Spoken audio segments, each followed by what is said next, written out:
Caring for and supporting school-age children. Tips for working with families and navigating challenges of remote learning.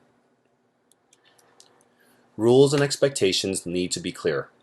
Even with school-agers who have been attending your program for a while, it is important to spell out the rules of the road when it comes to schedules and breaks, hygiene, and behavior. You will have more buy-in and compliance if your school-agers and you generate the rules together. Make a written agreement with each child or youth. Set up a dedicated separate workspace area for your school-agers. Is it large enough and uncluttered? How good is the lighting? Does each school-ager have a place to keep their school materials, perhaps a backpack or a storage tub? Are there sufficient outlets for electronic devices like laptops? Expand learning areas with materials to enrich the school curriculum. This could include math and science materials, books, headphones with microphones, extension cords, and so on. Build a partnership from the start with each child's teacher and parents. Have a virtual meeting or phone call with them.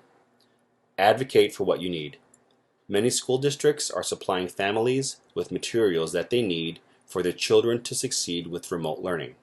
Speak up if you need chairs and desks, tablets, a hotspot, a headset with microphones, or anything else.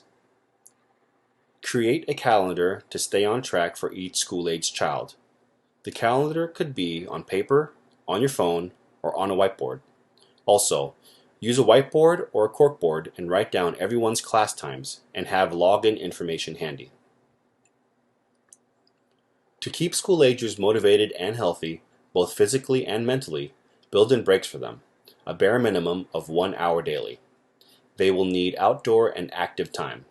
They will also benefit from chances to do music and movement activities, art, and age-appropriate games and puzzles. During their school sessions, provide them with sensory materials to use to aid their concentration. For instance, stress balls, putty, and other squishy toys. Frequently check in with your school-agers about their feelings.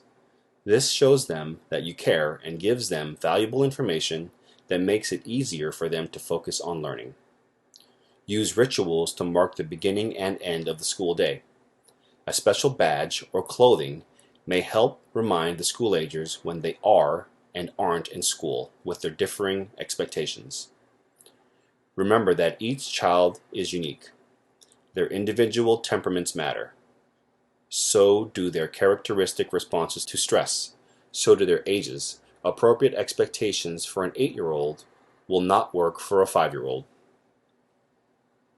There are additional resources listed in this printable version of the tidbit. You'll find a link to that document in the video description.